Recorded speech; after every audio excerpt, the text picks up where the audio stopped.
Hello दोस्तों। आज इस वीडियो में हम बात करेंगे कि लड़कियों के पास इतनी चॉइसेस क्यों हैं। सब लड़के परेशान हैं, यही सवाल पूछते हैं कि लड़कियों के पास इतनी चॉइस क्यों है।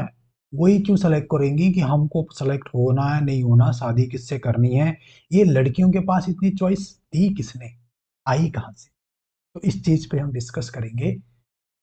पहले के टाइम में, जब हम आदि मानव का अगर टाइम बात याद करें, उस टाइम से लेके जब मुगल थे, तब एक आदमी की जरूरत उसकी प्रोटेक्शन के लिए हुआ करती थी।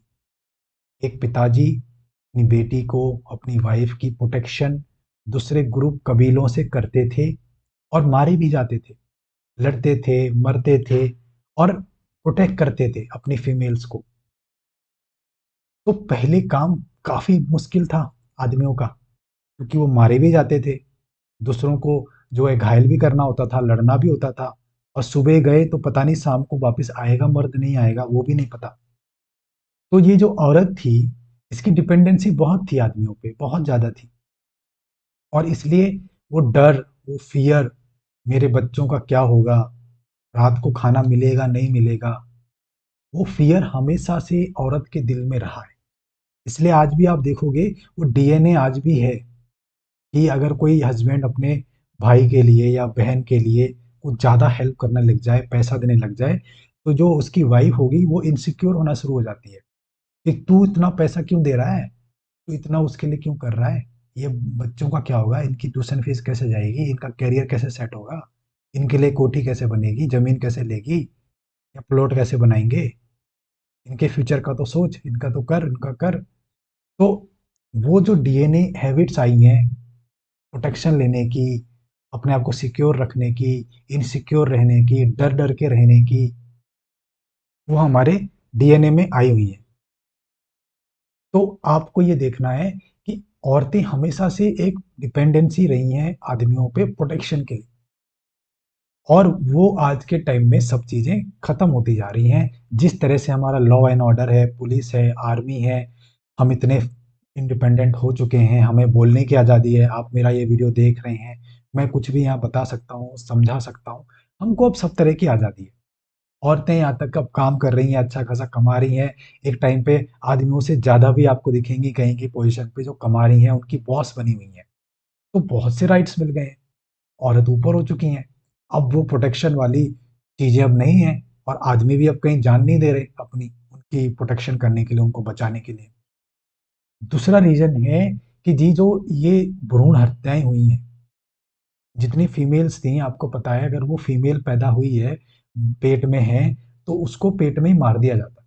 ये नॉर्थ इंडिया में बहुत हुआ है, बहुत टाइम हुआ है।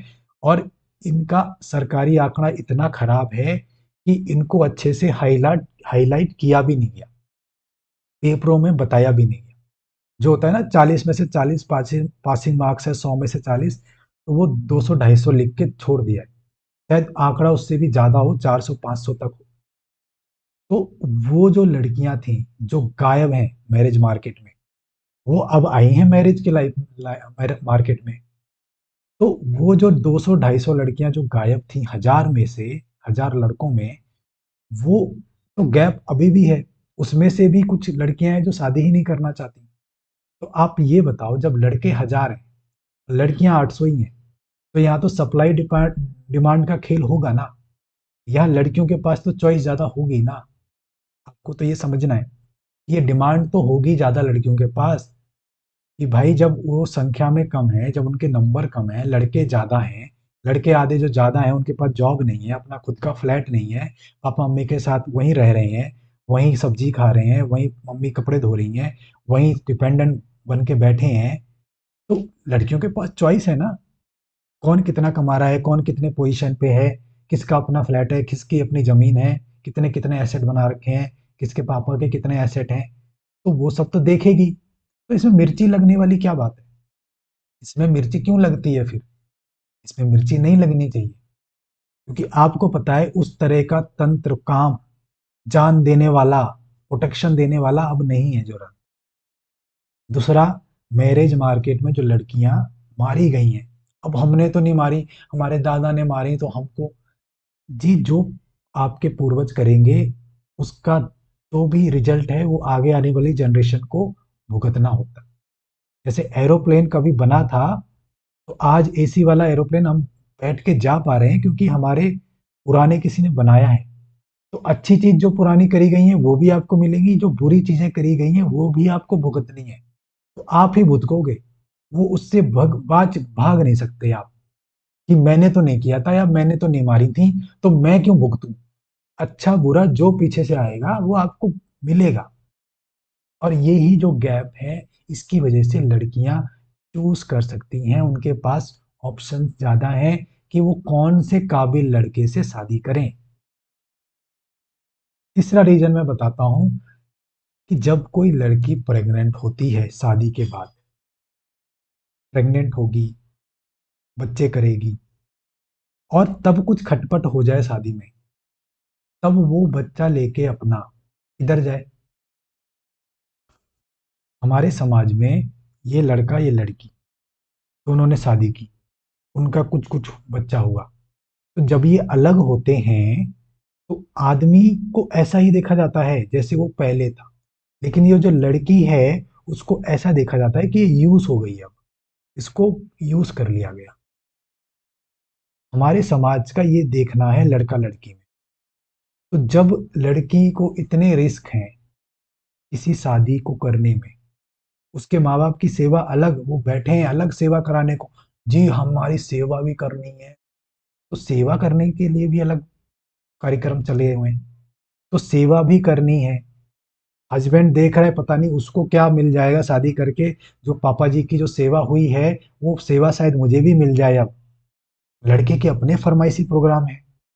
तो जब इतना सब उसको आके कॉम्प्रोमाइज करना है, इतने रिस्क लेके चलने हैं जो मैंने अभी बताए, तो वो क्या चूज भी नहीं कर सकती। तुम इसमें मिर्ची क्यों लग रही है, इसमें दर्द क्यों हो रहा है, वो तो चूज करेगी। जब इतना रिस्क उसका सारा है, तो वो मैरिज मार्केट में शादी किससे करनी है, वो क्या चूज नहीं करेगी। वो भी चूज करेगी ना, उसके पास भी तो ज्यादा पावर होनी चाहिए ना। हालांकि अभी सिनारियो अलग हो गए हैं, वो मैं कभी दूसरे वीडियो में बताऊंगा कि डिवोर्स के बाद सिनारियो क्या होते हैं। लेकिन जब तक शादी नहीं हुई, जब तक शादी की बात चल रही है, शादी की बात चल रही है, फिक्स हो रहा है, लड़का लड़की एक दूसरे को देख रहे हैं, तब लड़की का जो एक कह लो वेटेज ज्यादा है सिलेक्शन में, कि वो किसको चूज करे, किसके पास जाके शादी करे, क्योंकि उतना ही बड़ा वो रिस्क लेके चल रही है उसके साथ। आई होप आपको ये बात मैं समझाने में कामयाब रहा। और मैंने ये भी एक वीडियो बनाया है कि कौन से लड़के हैं जिनको अच्छी वाइब्स मिलेंगी, जो अच्छी वाइब्स लड़कियां अट्रैक्ट कर पाएंगे। जो यही रोतू रहेंगे कि ये लड़कियां सब खराब हैं, ये लड़कियां सब केस कर देंगी, ये लड़कियां ये बेकार है, जो यही रोंदूमल जैसे लड़के रहेंगे, उनकी शादी तो थैंक यू होली। लेकिन जो इस चीज को समझ गए, जो इस चीज को समझकर कुछ कुछ अपने आप पे काम करने लग गए, इमोशनल सपोर्ट देने लग गए, लड़कियों को समझने लग गए उनकी नीड क्या है आज के टाइम में, चेंज हो गई है नीड्स, प्रोटेक्शन से हटकर अब उनको इमोशनल सपोर्ट चाहिए, उनको समझने वाला कोई चाहिए जो समझे। अब उनको फिजिकल प्रोटेक्शन की जरूरत नहीं है, अब उनको इमोशनल सपोर्ट की जरूरत है, जो उनको सपोर्ट कर पाए, उनकी चीजें सपोर्ट कर पाए कि हाँ भाई वो जॉब करेगी, बाहर जाएगी, जॉब करनी है, या तेरी माँ से बननी नहीं है, या तेरी माँ से बना के रखनी है, कि जो सही है उसका तुझे सपोर्ट करना है, चाहे तेरी माँ ही क्यों ना गलत बोल रही हो उसको भी तुझे चुप कराना आना चाहिए। ये चीजें जो समझ जाए, उसकी लाइफ बहुत सेट है। जो खुद अपने कपड़े धो लेता हो, छोटा मोटा खाना बना लेता हो, सुबह जल्दी उठ के अपने बेडशीट खुद फोल्ड कर देता हो, उसकी लाइफ सरल होगी, उसकी लाइफ आसान हो जाएगी शादी के बाद, अपने आप सब आसान हो जाएगा, और वाइफ भी सपोर्टिव हो जाएगी। तो आई होप आपको इस वीडियो से कुछ क्लैरिटी मिली हो। कुछ भी क्वेश्चन हो आप मुझे कमेंट में ज़रूर बताइएगा। कोई भी क्वेश्चन आपको पूछने हैं, मैं रिस्पॉन्स ज़रूर करूँगा। वीडियो अच्छा लगा हो तो लाइक कीजिए। Thank you.